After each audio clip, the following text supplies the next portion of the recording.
Gubernur Provinsi Nusa Tenggara Timur pernah mengklaim bahwa beliau sudah menemukan obat antivirus yang sedang dikirim ke pusat.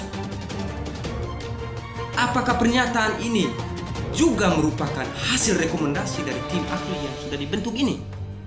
Kita berharap agar memasuki era new normal ini, pemerintah Provinsi NTT segera mengeluarkan standar sistem protokoler yang berlaku umum, sehingga di setiap daerah tidak menggunakan versinya masing-masing.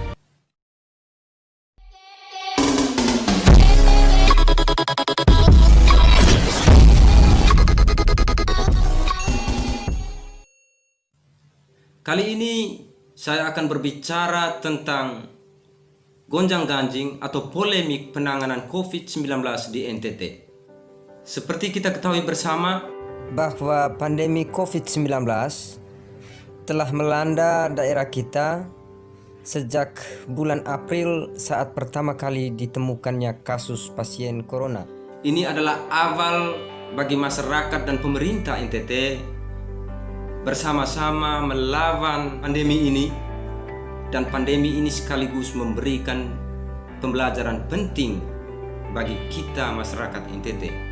Kita mesti bersyukur bahwa sampai sejauh ini baru terdapat 105 kasus yang positif, di antaranya 37 yang berhasil sembuh dan 1 orang yang meninggal dunia.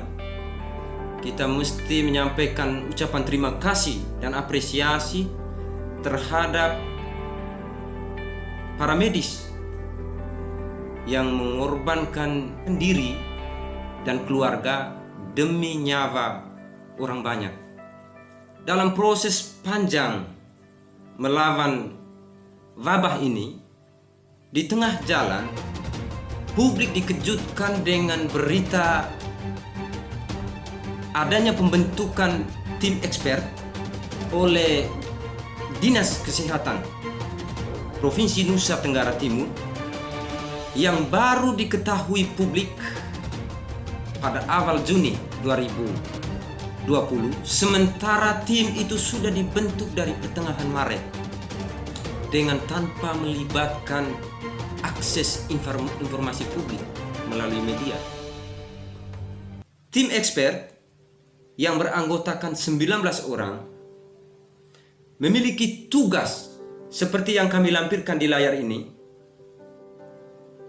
dan oleh karena tugas pokok dan fungsi tersebut, sebagai masyarakat kita perlu mengetahui sejauh mana peran kontribusi yang diberikan oleh tim yang oleh Dinas Kesehatan.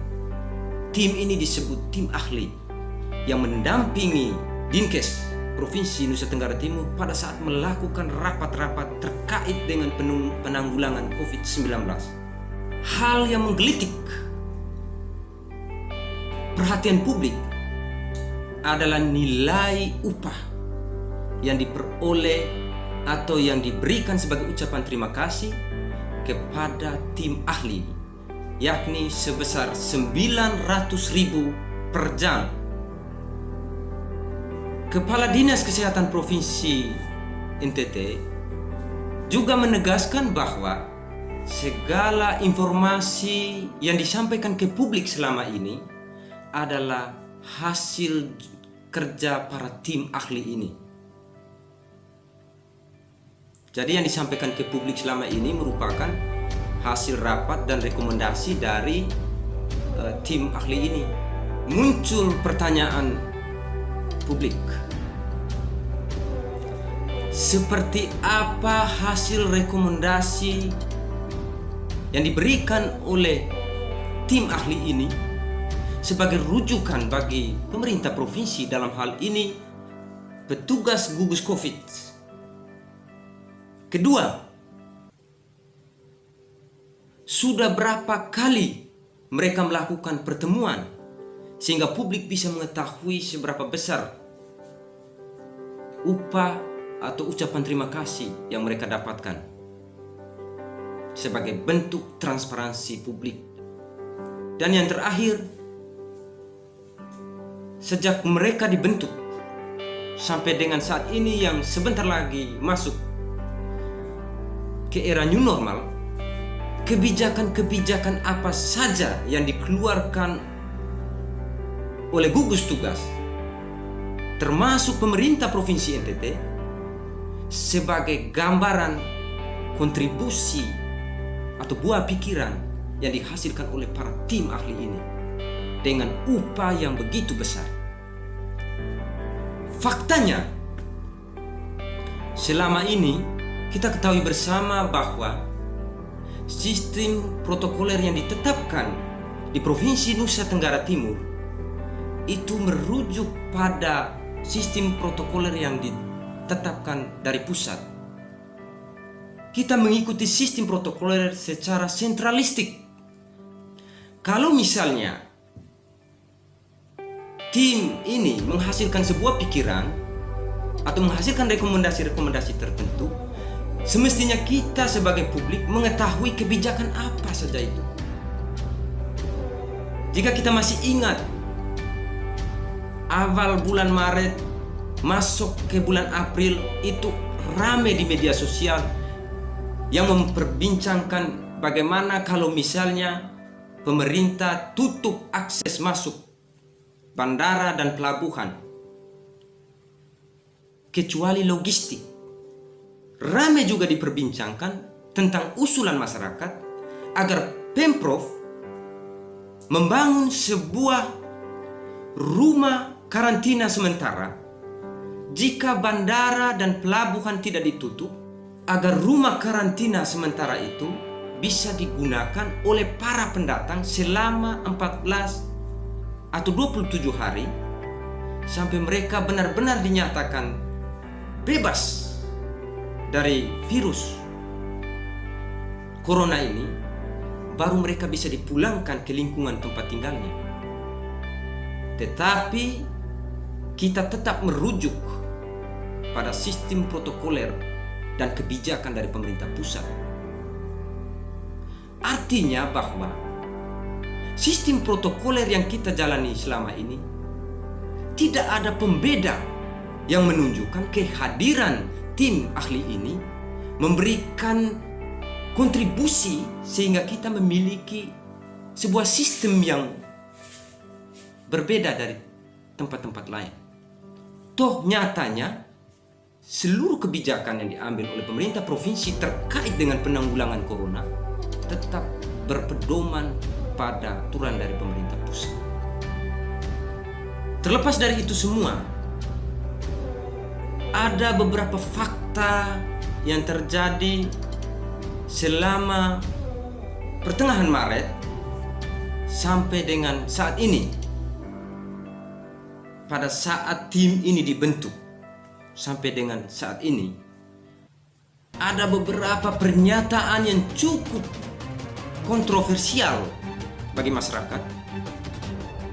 Yakni pertama, Bapak Gubernur Provinsi Nusa Tenggara Timur pernah mengklaim bahwa beliau sudah menemukan obat antivirus yang sedang dikirim ke pusat. Kita tahu bahwa pemimpin kita, Bapak Gubernur, beliau bukan dari latar belakang atau basic ilmu kesehatan. Dia adalah orang politisi murni yang berhasil dalam kancah perpolitikan nasional. Apakah pernyataan ini juga merupakan hasil rekomendasi dari tim ahli yang sudah dibentuk ini?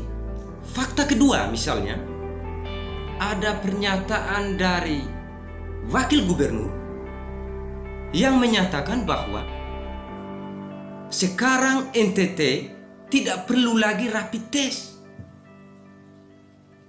Pemprov mengatakan bahwa sekarang kita tidak perlu rapid test untuk bepergian dari satu tempat atau dari satu daerah ke daerah yang lain, kecuali mereka yang dari luar untuk masuk ke NTT.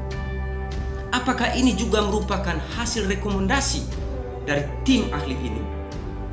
Sementara kita tahu bahwa sampai dengan saat ini Presiden belum mencabut Perpres yang mengatur tentang status darurat COVID-19. Prof menegaskan bahwa alasan tidak menggunakan rapid test karena persoalan biaya terlalu mahal. Yang lebih menarik adalah pernyataan dari Bapak Gubernur yang cukup ramai diperbincangkan di media tentang virus corona tidak membunuh manusia. Banyak yang mati itu bukan karena corona, tetapi penyakit bawaan. Apakah ini merupakan hasil rekomendasi dari tim expert tadi?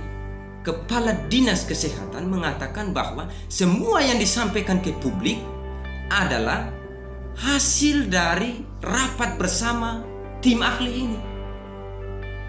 Berikutnya, memasuki era new normal. Kita belum ada standar tentang bagaimana sistem protokol yang diterapkan selama new normal atau memasuki era new normal. Tidak ada aturan baku yang berlaku secara regional. Sepertinya kita sedang menunggu kebijakan pusat. Lagi-lagi tidak ada pembeda di sini. Fakta berikut misalnya, di media diberitakan bahwa DPR mendesak agar Pemprov segera mencairkan dana sebesar 800 M yang sudah dianggarkan, yakni dana tanggap darurat penanggulangan COVID-19. Berarti sampai sejauh ini Pemprov belum melakukan pencairan atau penyaluran dana yang sudah dialokasikan tersebut. Dana dengan nama dana tanggap darurat penanggulangan COVID-19. Sementara kita sedikit lagi sudah masuk ke era new normal. Lalu bagaimana dengan dana tersebut? Di sisi lain, kita menemukan fakta lapangan bahwa rapid test itu sangat mahal, yaitu 300.000 di rumah sakit pemerintah dan 500.000 di rumah sakit swasta. Lalu bagaimana dengan dana tersebut? Perlu kita ketahui bahwa kita berada dalam keadaan darurat. Darurat COVID-19. Dan dalam keadaan darurat, segala hal harus diperhitungkan. Kalau ada yang lebih cepat, kalau ada yang lebih efektif, kenapa harus diperhambat? Kalau ada yang lebih mudah, kenapa harus dipersulit? Hal terakhir yang menarik adalah saya mendengar bahwa para tenaga medis, khususnya perawat yang bekerja di Rumah Sakit Umum Daerah VZ Yohanes Kupang, pernah ada peristiwa di mana setelah merawat pasien, mereka pulang kembali ke rumah dengan tanpa melakukan rapid test. Apakah ini juga sistem protokoler hasil dari tim ahli? Apakah seperti itu standar penanganan pasien di rumah sakit? Bayangkan, perawat yang baru habis menangani pasien, mereka pulang kembali ke rumah tanpa melakukan rapid test dengan alasan dana. Hal yang menarik lainnya adalah pihak rumah sakit menerapkan sistem protokol di mana para medis yang menangani pasien ini harus dikarantina secara khusus di ruangan tertentu. Dan selama ini mereka melakukan karantina di salah satu hotel di Kota Kupang. Tetapi di tengah jalan, tiba-tiba mereka diminta untuk karantina di salah satu ruangan di rumah sakit tersebut dengan alasan dana sudah habis dan menunggu jawaban dari Kepala Dinas Kesehatan Provinsi Nusa Tenggara Timur.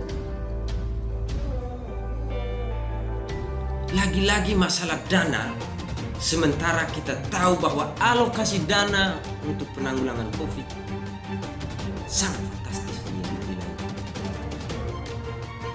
Dan setelah beberapa hari mereka melakukan karantina di ruangan yang berbeda, kemudian mereka kembali dipanggil untuk melakukan karantina di tempat sebelumnya. Ini artinya ada masalah dana di sana. Sementara kita tahu bahwa dana begitu besar. Sebagai kontrol publik, kita wajib menduga. Jangan sampai kemudian hari bisa ini digunakan sebagai modus. Kita berharap jangan sampai nilai realisasi anggaran begitu besar tetapi praktek lapangan seperti ini. Alasan rapid test kurang, dana kurang. Ini yang harus kita awasi sebagai bentuk kontrol publik. Terakhir, berbicara tentang bentuk penghargaan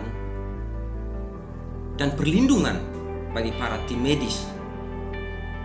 Saya dengar-dengar bahwa sejauh ini para tim medis yang menangani secara khusus pasien COVID-19 belum mengantongi SK. Konsekuensinya, mereka tidak pernah tahu seberapa besar upah yang mereka dapatkan sebagai bentuk penghargaan. Layaknya pemerintah provinsi menghargai tim ahli ini dengan tunjangan yang sangat besar per jam 900.000. Sementara mereka babak belur berhadapan langsung dengan pasien. Dan mereka tidak mendapatkan SK itu, tidak mengantongi sampai sejauh ini. Sementara kita tahu bahwa dari Kementerian Kesehatan mengatakan bahwa tunjangan bagi para tenaga medis, khususnya perawat yang menangani pasien corona, paling tinggi 7 juta. Dan dalam implementasi menggunakan rumus tertentu sesuai dengan beban kerja setiap harinya. Kemudian ada draft pergub yang di dalamnya memuat juga tentang nilai tunjangan yang diperuntukkan bagi para tim medis yang dapat kami tampilkan dalam layar ini. Pertanyaannya, Dinas Kesehatan akan menggunakan rujukan yang mana? Dari kementerian atau dari gubernur?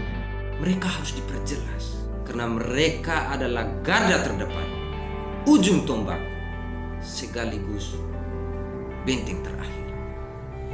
Kita berharap agar memasuki era new normal ini, pemerintah Provinsi NTT segera mengeluarkan standar sistem protokoler yang berlaku umum, sehingga di setiap daerah tidak menggunakan versinya masing-masing. Kemudian kita juga berharap agar tim medis mendapatkan penghargaan dan perlindungan. Hal berikut, kita mengharapkan agar dana alokasi yang sudah terlanjur dibuang ke publik bisa direalisasikan secara transparan dan akuntabel. Sekian saja dari saya. Salam